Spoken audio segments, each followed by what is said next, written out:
It's Miss Dupuis, the teacher librarian at Dundas Valley Secondary School.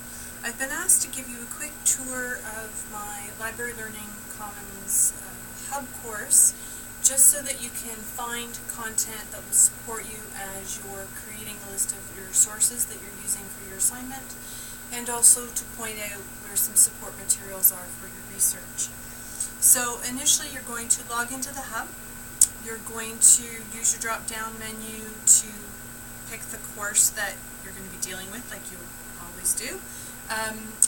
Another tip I always like to mention is that if you pin that course, then you won't have to search for it in the list of courses that you have. It'll just sit up at the top. We're going to go into the Library Learning Commons HUB page. And once that's loaded, you're going to click into Content. Now within the content, you'll see that there are quite a few units. The units that we're going to be dealing with today initially are citations and lists of sources used, and down here to the research. So we're just going to go into citations and list of sources used. Now within the citations and lists of sources used, there are many different formats. You need to ask your teacher, or eventually your professor or instructor, what format and what version of that format they would like you to use. So for this situation, you're going to be using MLA. If you click in MLA, there's lots of support materials to take you through the entire process. There is a link to a creator that will create your works cited entries, but there is a massive notation or caveat with that. These creators are very helpful, but they are not perfect, and you still must do editing. There are lots of mistakes within them, and the fact that you didn't catch those mistakes because you didn't edit the entry that it created is not an acceptable excuse for not doing the entry properly. So if you're using these kinds of things, that's fine, but make sure that you're editing. So there's links on how to create an in-text citation, and in-text citations are the notations that you make within the body of your, for example, essay that lead the reader to the evidence that you've presented.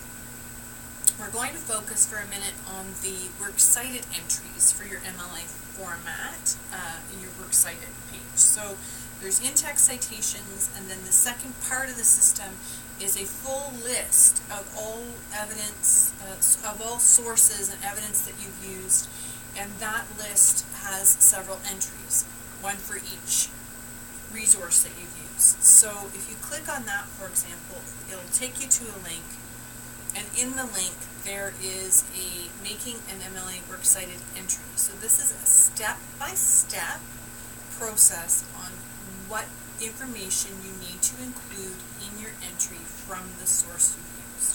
So it'll take you right through. This particular example is for a website, but of course you may be using other materials like an interview or government documents or printed materials or a print source that has been digitalized online. That has a different way of creating the entry. So you're going to need to go back and make sure that you understand how to do that. If you're finding something a little difficult, there's also additional support materials. There's a print guide, if that's easier for you than the infographic. But Purdue University is one of the premier sources when students are looking to figure out how to create works cited entries. And so their entire guide on every possibility is linked there for you as well. Okay, so in addition, we want to go into research, so we're just going back down into the unit content slide and clicking on research. And within research, there are a couple things I want to draw your attention to. Selecting reliable resources. So how do you know something's good for school research? There's an infographic there. There are some Google search tips, so when you're using Google, how to use it more effectively and efficiently. And the other piece is the virtual library. HWDSB gives you access to a about 50 different databases, and databases are like warehouses that store information digitally, so it's lots of professional journal articles and things that are more academic, so it's an excellent source for finding information. There's a video on it, but there's also a document that you can use.